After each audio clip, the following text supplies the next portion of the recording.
Good evening, fellow Toastmasters. Thank you. Pandemic to endemic. Sorry, allow me to share presentation. I've given you a co-host. You should Okay. be able to. Okay, got it.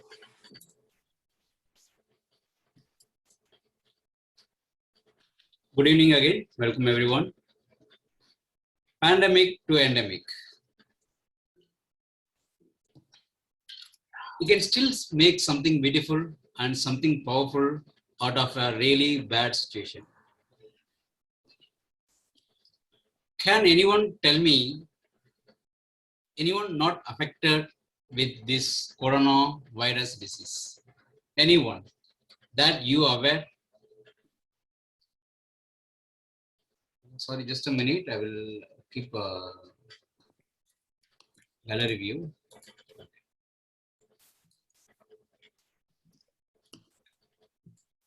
Okay.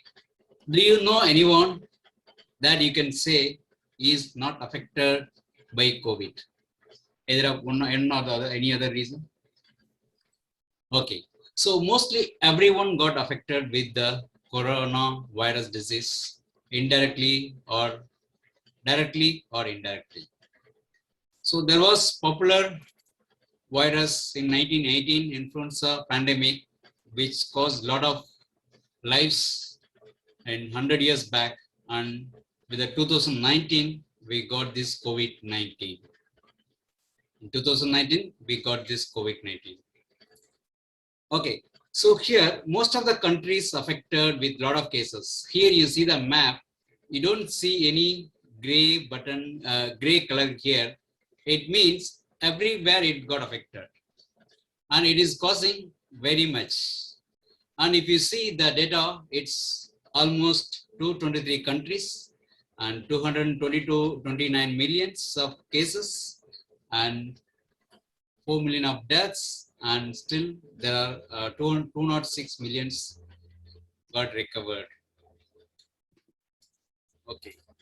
So here you can see there are top 10 countries affected by coronavirus, and the number of cases and deaths and how many new cases keep on coming. So it's, and on the red mark, I had given the data for Singapore. There are totally 78,000 cases and 62 deaths, and 71,000 got recovered. So here the daily cases in Singapore and daily deaths here. And currently the situation in Singapore is that we are always wearing mask almost more than 18 months, and we are not sure how long we are going to have this case, have these pandemic situations. Even if we are taking selfie, we are wearing with the mask and continuing our life. And currently the vaccinations is going on. Like in Singapore, we got a vaccinated about 79%, and the situation is going to be end soon, something like that. We are expecting it, and we are not sure what is the next level. So what was the pandemic situations, and what are the preventive measures? What lockdown helps? How lockdown impacts? And what is the new term called social distancing? And what are the emotional impact? And swab test, quarantine, COVID variants, vaccination, at the end, endemic. So we are going to discuss about all these topics with our experts, Mr. Rao and Mr. Hafiz and Anirudh. Welcome you to the panel discussion, and I would like to have a healthy discussion on these things that we come across.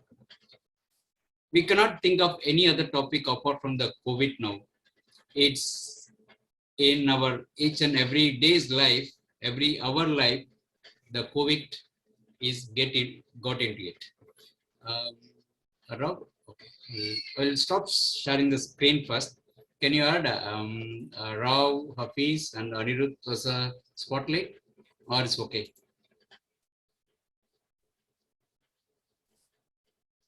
Okay. 1 minute. Okay. 1 minute. Okay. Let me. Rao is okay. Yeah, I'm adding. Just give me. Okay. Yes. Thanks.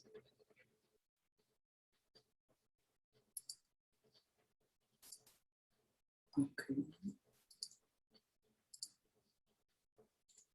I think only 2 I can add. I can't add myself. Okay. Go ahead. Okay. Okay. Fine. We'll keep you also in this.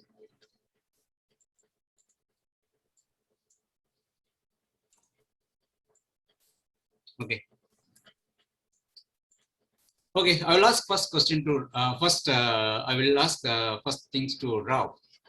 When the COVID situation started, what was the first strike in your mind? Like when we started receiving restrictions or like flight restrictions, we started slowly, the cases are gone high. Then what was the first strike in that particular time? Like we never had this kind of pandemic anytime before. We never, our flights were never stopped before. So what is that comes in your first strike? Okay. Initially, I was kind of skeptical, thinking that people are maybe making something out of a common flu, because we had leaders, world leaders like Mr. Trump, who was telling that it is just a common flu. It will just go away, just ignore. Then at the same time, there is a controversial theory also going around stating that medical companies may be milking money by creating the scare among the people. So I was kind of wait and watch kind of a thing. I was thinking that within probably in another 3 or 4 months things will be back and things will get controlled, etc. But it turned out to be the other way around. It is never-ending business. It's unprecedented, and we don't even know when it's going to go away. Okay, so I'm asking especially in Singapore. So it started like actually I went to India by January end. Then I came to Singapore February first week. Then I had a plan to go to India back in March mid, and suddenly flights were stopped and lockdown started. So lockdown is it's very new term kind of. It is in places in Singapore, places like Singapore. Until there is emergency or something like that, we don't see the situation of lockdown. So how do you see lockdown? Does it really helps or reducing the spread, or was there any impact to the people in lockdown? There were many rumors that we don't get food, there are purchase of more food, something like that. So do you see any impact or help in lockdown? Question to Rob. Definitely, there was a scare among the people. Everybody was trying to clear out the shelves, toilet papers, tissues, and you take those sanitizers, food, you name it, everything, Maggie noodles, everything was getting out of the shelf.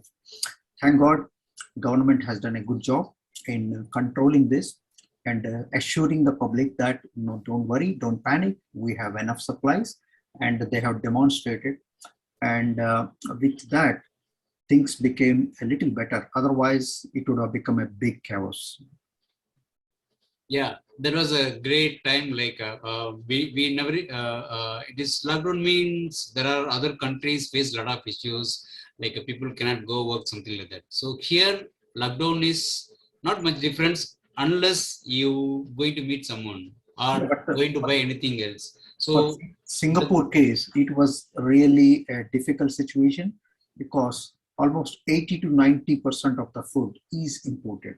yeah, yes. So when the transport lines are cut off and every country is keeping their own restrictions, saving for their people, then the food coming to this country can become a big challenge.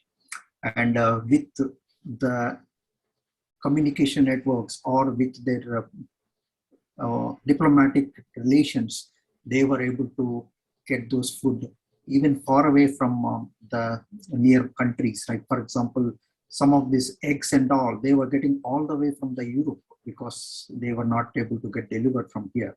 So from that point of view, the administration here they have planned it very well and ensured the life goes on without much disturbance, except that people cannot go out.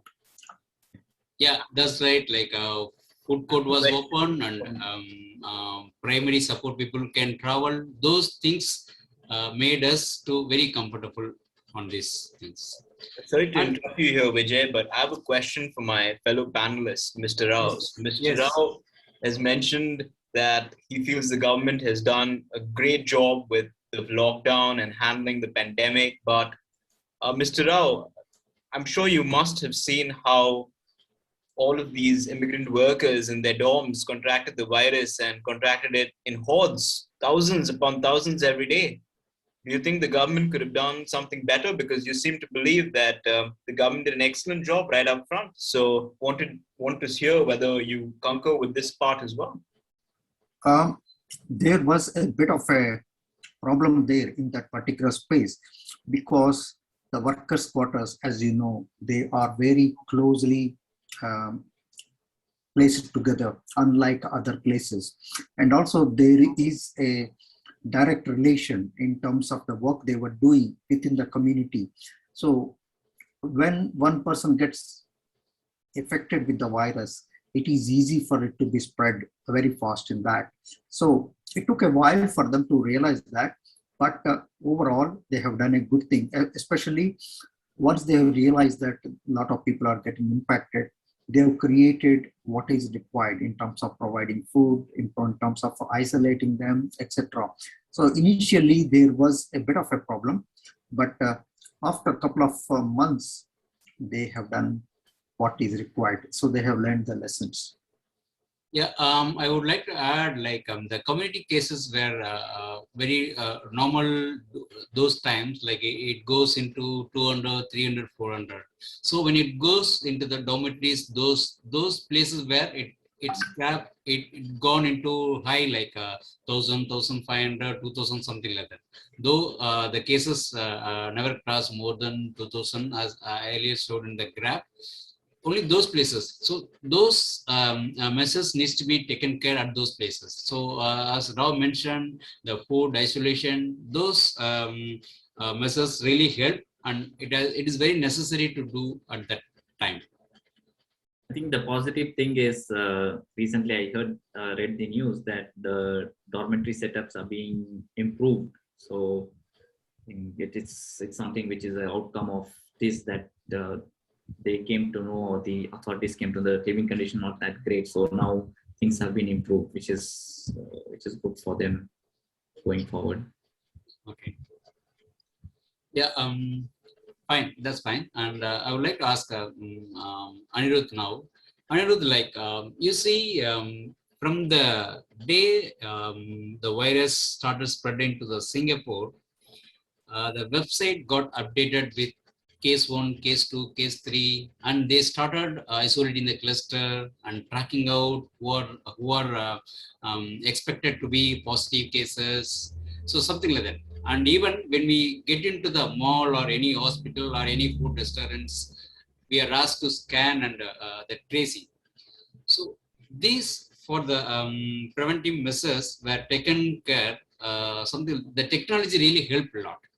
So when I said in 1918 there was a virus, and 2019. So how do you see the technology helped at this time in Singapore especially, and also to worldwide? How do you see the technology help on resolving virus issues? Well, I think we're jumping the gun there. We haven't exactly resolved the issues just about yet, but things could have been worse, I'm sure, with the lack of contact tracing, the inability to identify these huge clusters that we did eventually identify. A lot more people would have been infected, a lot more people would have had to suffer. And I think the direct repercussion of having such technology, of fastening the whole vaccination drive, means that we can come out a lot earlier as well, go back to some sense of normalcy a lot earlier as well. So definitely technology has a huge role to play. But at the end of the day, I feel if technology is at the mercy of its users, its masters, And while a lot of people have followed protocols, there are people who don't, in fact, identify where they are at using their contact tracing app or haven't yet gotten vaccinated. And so I guess technology can only do so much. Beyond that, it's all about the human touch. So I hope everyone who is listening to this panel, and I'm sure my fellow experts will also agree, technology is great, but it's even better when it's in responsible hands. Yeah, yes, definitely technology. So technology helped a lot, and if technology would have not there, the cases and the situation is very worst. I would ask another question to Niruth again. Though the coronavirus period is keep going for more than 18 months all over the world, not only Singapore, it is going around and the cases going up and down again. There are a lot of laws in economy and stuff. We don't hear much bankruptcy, something like that, or big loss to the job, big loss to the individual loss to the people around, something like that. So how do you see that? Hope you got my question. Mr. Vijay, I must say that I don't agree with you over there. I Yes. think that there have been a lot of people who've been adversely impacted by the pandemic and by all the lockdowns that have been put in place. I feel especially concerned about the F&B establishment, the tourism and entertainment establishments, where people are dependent on people moving around, of tourists coming to the country. Yes, I agree that the tourism industry is down and the F&B industry is still, F&B is still not too bad. People still are getting food and doing what they want. What I'm saying is like, you told that it is based on technology. The technology helped a lot in it, but still,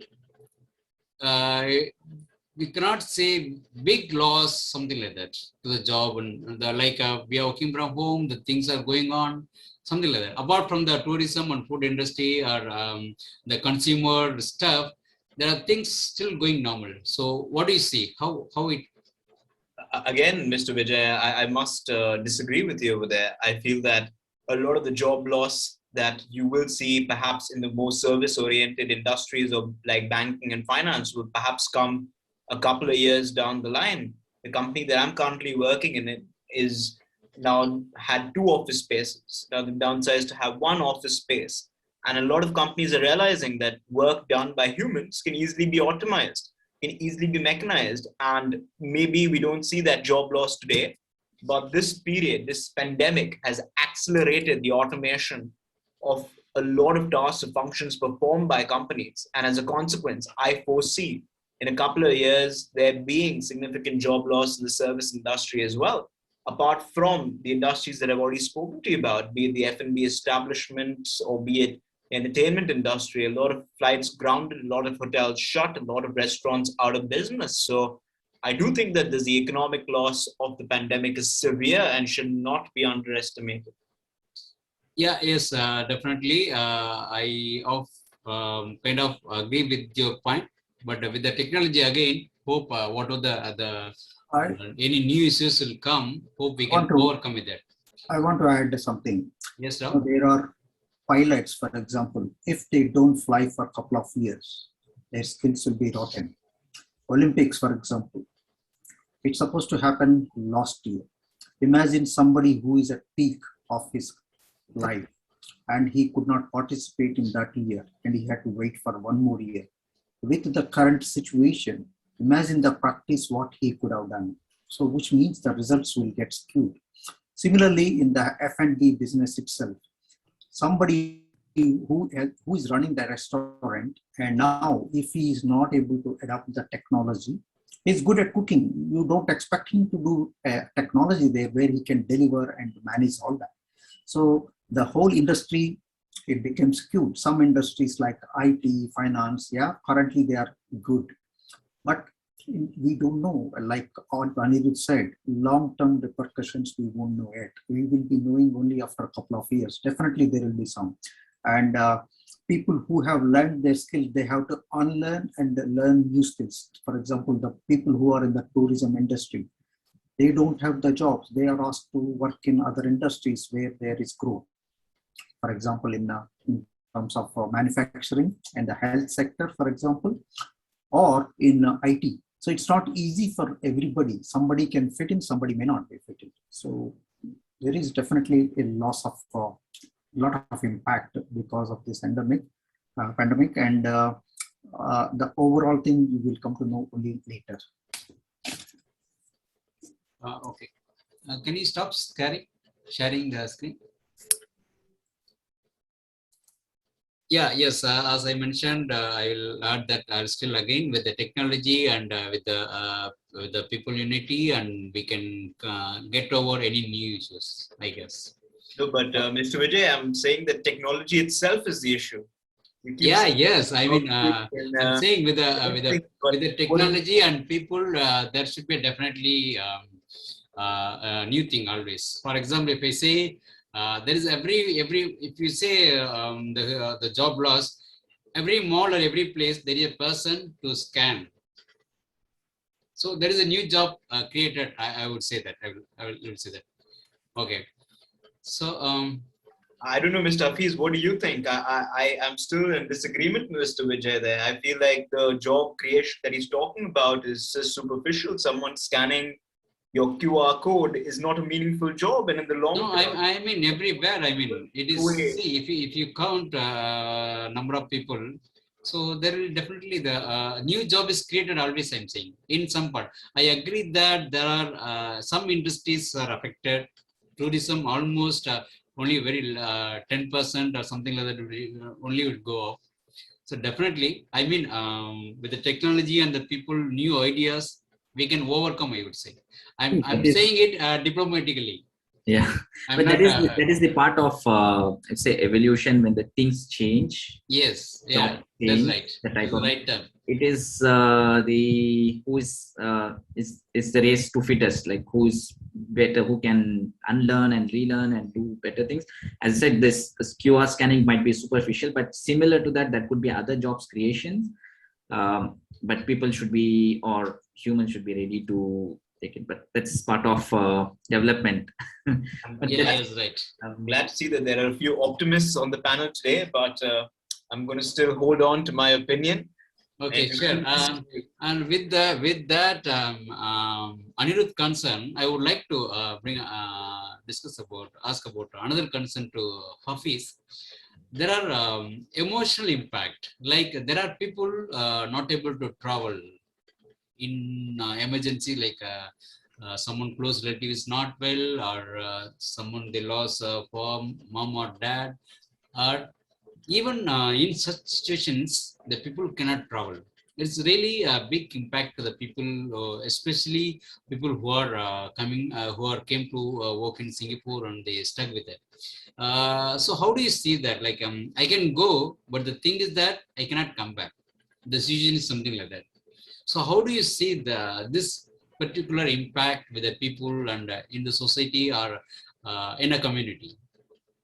that is there, Vijay. I mean, you have this even from working from home, we hear a lot of people have mental health issues, but at the same time we also see the topic of mental health itself has been going around. Everybody talks about it, but what you say, I tend to agree. Like, we have seen a lot of people missing their families. They cannot really be with them when they can be, but because of the travel restrictions they can't go, or as you said, they can't come back even if they go. There is this this restrictions, or the whole situation is like that, which is I think more than that, there are other people have also been impacted, like even if the person loses a job, that is also that's going to cause a mental stress for the person, because they might have families to feed, they might have rents to pay, bills to pay, which they need to take care of it. So in a way, it's a bad time, I would say, because we never expected something to come or happen like this. And when you talked about economy, that could be, I mean, governments are doing what they can do, like to at least to maintain or to stop or reduce the impact actually it's causing on the common people, but they can also do it to a certain level. So I think it's not we can just hope that things can get over soon and things become things can come to normal. That's right. So what better can do, that's what happening, and we ourselves feel also like, okay, let's do better, let's hope something like that. We keep on going, something like that. Yeah. Okay. Yeah, I will add to that. Again, I will come back to Rao again.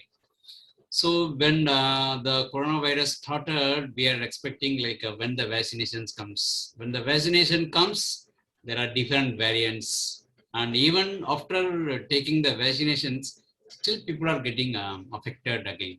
So it's going endless. We are almost, the cases are almost to zero. There were no cases for more than a week, and suddenly started 5, 10, 100. Again, it gone into 1,000. So when do you see we can see endemic to this pandemic? Do we really have endemic to this? And how is our life after this pandemic? What do you see, Rao? Okay, I was reading some experts articles on this. So one part of the world doesn't even get a single vaccine dose. Another part of the world, they are getting ready for third dose. So as WHO mentioned, no one is safe till everybody is safe. That's right. So till that time, all the people in the world gets vaccinated, this will not go away. So now, whatever the vaccine they are giving, it will not work till everybody gets vaccinated.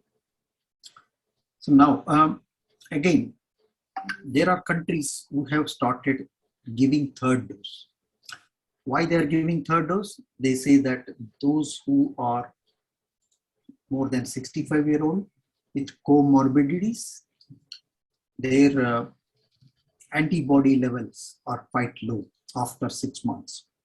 So they are thinking by giving this another boost, they will be able to contain that spread. But again, there are opinions, expert opinions, like if you look at US CDC, they are saying that it is not a good solution because the more you give it, after some time, your body is not going to resist any virus. That means it is not going to work out for you.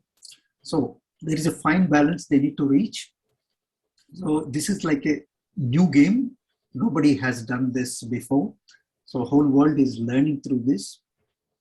So till the time, we know for sure that the spread is not going and making many people to die. We get into a more, it's a measured approach. We'll start to open slowly, like what Singapore is doing, and see if it is taking shape along with other countries like UK, US, and Australia. So they start and they set the trend. Then after that, the whole world will follow. So there was a talk about the vaccine passports, etc.